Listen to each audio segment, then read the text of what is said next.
Hi hello friends, అందరికీ నమస్కారం అండి. ఈరోజైతే నేను ఉదయాన్నే నా రొటీన్ పనులు అయితే చేసుకుంటున్నానండి. నిన్న మొన్నంతా ఫుల్ రెస్ట్ ఇచ్చేసాను శరీరానికి. అయితే కొంచెం బాగా ఫేస్ అయితే స్వెల్లింగ్ వచ్చేసిందండి, ఎక్కువగా వామిట్స్ అయినాయి. దానివల్ల స్వెల్లింగ్ వచ్చిందండి. అమ్మాయి అయితే అంట్లు కడిగేసిపోయిందండి, చెత్తలు చిమ్మి అంట్లు కడిగేసి వెళ్ళింది. ఇంకా అంట్లన్నీ తీసి సర్దుతున్నానండి. నిన్న మొన్న అయితే అస్సలు పట్టించుకోలేదా, ఇంట్లో పనులన్నీ అక్కడే ఉన్నాయి. పొంగల్ చేద్దాము టిఫిన్లోకి, ఇడ్లీ దోశ సహించట్లేదండి. ఎప్పుడు ఇడ్లీ దోశనా, ఈరోజు పొంగల్ చేద్దామని పొంగల్కి ప్రిపేర్ చేస్తున్నాను. స్టవ్ బండ మీద ఉండేటివన్నీ తీసేస్తే క్లియర్గా ఉంటుందండి, వంట చేసుకోవటానికి బాగుంటుంది కదా.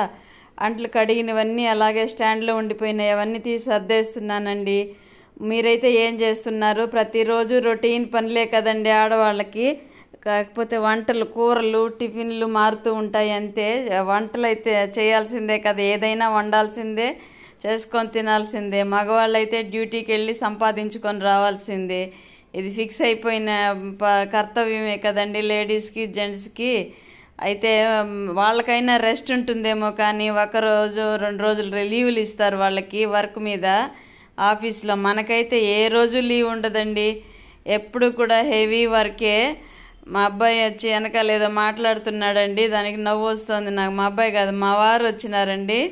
మా వారు వచ్చి ఏదో పలకరిస్తుంటే మా అబ్బాయి అనుకొని తిరిగి చూస్తే మా వారు ఉన్నారు, ఏదో మాట్లాడుతున్నారు. అదిగోండి, మాట్లాడుతూ దేవునికి దీపం పెట్టేసి వచ్చానండి. జీడిపప్పులు పెట్టాను నిన్న, పండ్లు నిండుకున్నాయి, అందుకని జీడిపప్పులు ఉంటే అవి ఫ్రై చేసి పెట్టానండి. అదొక పీస్ తింటూ మీకు చూపిస్తున్నాను. ఆ ఎనర్జీకి జీడిపప్పు, బాదం పప్పు కూడా ఫ్రై బాదం పప్పు అయితే నీళ్ళలో నానబెట్టి ఉదయాన్నే తింటే ఎనర్జీ అనేసి అప్పుడంతా తినేవాళ్ళం కదండి. కరోనాలో అయితే ఫుల్ అండి ఇంట్లో జీడిపప్పు, బాదం పప్పు. ఇప్పుడు కూడా తేరని కాదు, ఉంటాయి స్టాక్ ఇంట్లో. అయితే జీడిపప్పు దేవుడికి పెట్టాను. ఫ్రూట్స్ లేవు, చూసుకోలేదండి, అయిపోయినాయని. పెద్ద పండ్లు ఉన్నాయి, పుచ్చకాయ, దోస పండ్లు ఉన్నాయి. అంతంత పెద్ద దేవుళ్ళకి పెట్టలేం కదండి, కట్ చేసి పెట్టే ఓపిక లేక జీడిపప్పు పెట్టాను నిన్న. అది తీసుకొచ్చి తింటున్నాను. అదిగోండి, కుండ మీద ప్లేట్లో కనిపిస్తున్నాయి కదా, అవంతా దేవునికి పెట్టిన నైవేద్యమేనండి. ప్రతిరోజు కూడా అలవాటైపోయిన జీవితం అండి ఇది. ప్రతిరోజు నైవేద్యం పెట్టి దేవునికి దీపారాధన చేసి పువ్వులతో అలంకరిస్తేనే మనశ్శాంతిగా ఉంటుందండి. లేదంటే ఏదో ఒకటి పోగొట్టుకున్నట్టు ఉంటుంది. ఎంత బాగలేకపోయినా సరే, మా వారు నిన్న ఊరెళ్ళారు కదండి మొన్న. వారుంటే హెల్త్ బాగలేదంటే నాకు వారే చేస్తారు, కానీ వారు లేకపోయినా సరే ఓపిక చేసుకొని స్నానం చేసి వచ్చి అన్నీ చేశానండి. అదేందో చిన్నప్పటి నుంచి బాగా అలవాటైపోయింది. అది ఇంక మానుకోవాలన్నా మానుకోలేమండి. కొన్ని పనులు మన రొటీన్లు జీవితంలో భాగమైపోయినట్టు వాటిల్ని మాత్రం మనం ఏమీ తప్పించలేము. ఒక్కరోజు చేయకపోయినా పోగొట్టుకున్నట్టు ఉంటుందండి, మనలో ఏదో దూరం అయిపోయినట్టు ఉంటుంది. ఇదిగోండి, పొంగల్కి ప్రిపేర్ చేస్తున్నాను. ఇవాళ నేను పొంగల్ ఎలా చేస్తానో చూపిస్తున్నాను చూడండి. మామూలుగా చూపిస్తాను, ఈరోజు ఇంక వ్లాగ్ ఇదే పెడదాం, మరీ లెంగ్తీగా అయిపోతుంది అనేసి కొద్దిగా తీసి పెట్టానండి. ముందుగా 1 స్పూన్ నెయ్యి వేసాను. ఇంట్లో నేనే ప్రిపేర్ చేస్తానండి నెయ్యి, బయట అయితే కొనము. పిల్లలు వస్తే పిల్లలకి సరిపోతుంది, లేదంటే మా ఆడపడుచు వాళ్ళ పిల్లలు ఎవరైనా ఉంటే అదే మా మేనకోడళ్ళు లైవ్లో కలుస్తూ ఉంటారు కదండి, ఉంటే వాళ్ళకి కొద్దిగా ఇస్తాను, లేదంటే ఇంట్లోకే సరిపోతూ ఉంటుందండి.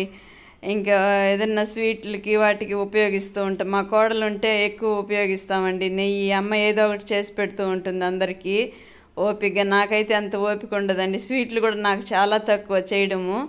అంటే చిన్నప్పటి నుంచి మాకు సమస్యల్లోనే పెరిగామండి. అక్కడ వాతావరణం, ఆ ఫుడ్ నేచర్ వేరు, ఇక్కడికి వచ్చిన తర్వాత ఈ ఫుడ్ నేచర్ వేరు. కాబట్టి అండ్ నేచర్ అంటే అలవాట్లు వేరండి. అక్కడైతే అంత లిమిటేషన్ ఉంటుంది. మధ్యతరగతి కంటే తక్కువ స్టేజ్లో బాధలు పడ్డామండి మేము.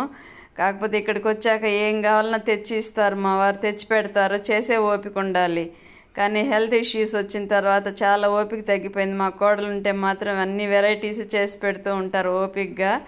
అదిగోండి, నెయ్యి వేసాను. దాని తర్వాత చిన్న స్పూన్ అండి, ఒక 3 స్పూన్, 2.5 స్పూను 3 స్పూన్ లోపల ఆయిల్ వేసానండి. ఆయిల్ అంటే శనగ నూనె అన్నా, అది సన్ఫ్లవర్ ఆయిల్ అన్నా వాడతాం. పిల్లలు వచ్చినప్పుడు సన్ఫ్లవర్ ఆయిల్, మేమైతే శనగ నూనె వాడతామండి.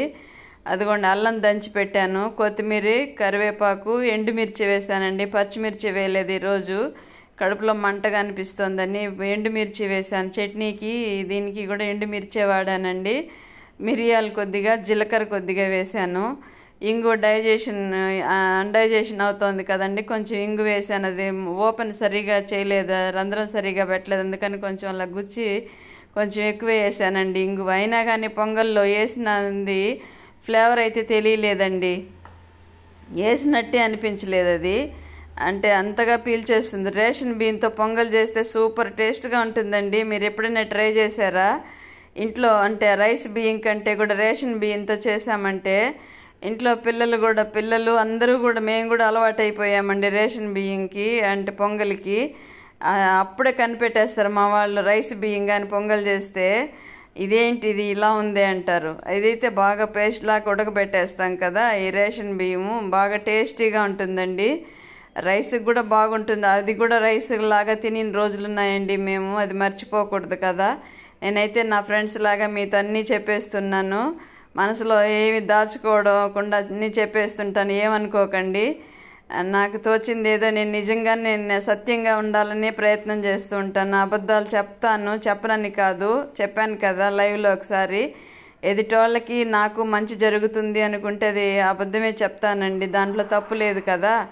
ఎందుకంటే ఎదుటోళ్ళకి సుఖాన్ని ఇచ్చేది అయితే అబద్ధం చెప్పినా తప్పు లేదండి. అది నేను చదువుకున్న పుస్తకాల వల్ల నాకు లభించిన జ్ఞానము. మీరైతే ఏం చేస్తారో నాకు కామెంట్లో తెలియచేయండి. అబద్ధాలు చెప్పని వాళ్ళంటూ ఉండరు, అయితే ఉండరు అని ఈ కాలంలో. ఇంతకుముందు ఉండేవాళ్ళు, ఈ కాలంలో అయితే ఎవరు ఉండరు కదా. ఎన్నో అరాచకాలు, అన్యాయాలు జరిగిపోతున్నాయి. అదిగోండి బియ్యం వేసేసాను, అంటే ఒక అరగంట ముందుగా బియ్యం నానబెట్టేసి స్నానానికి వెళ్ళానండి. పొంగల్కి బియ్యము పెసరపప్పు వేపి పెట్టుకుంటానండి, వేపి చల్లారబెట్టి డబ్బాలో పోసి పెడతాను. ఆ పెసరపప్పు బియ్యం రెండు కలిపి కడిగి పెట్టేశాను. పొంగల్ అయితే రెడీ అయిపోయిందండి. 4-5 విజిల్ రానిచ్చేసాను. తీరా చట్నీకి చూస్తే వేరుశనక్కాయ పప్పులు లేవండి. వీళ్ళే కదా వంట ఇంట్లో వాళ్ళు, ఈ 2 రోజులు అందుకని అయిపోయినాయి. అందుకు వేపి చల్లారబెట్టి చట్నీ వేసానండి. ఇవైతే ఇవేం కాయలు అంటారు, డబల్ బీన్స్ అయ్యే, మీకు కానీ తెలిస్తే నాకు కామెంట్లో తప్పకుండా పేరు చెప్పండి ప్లీజ్.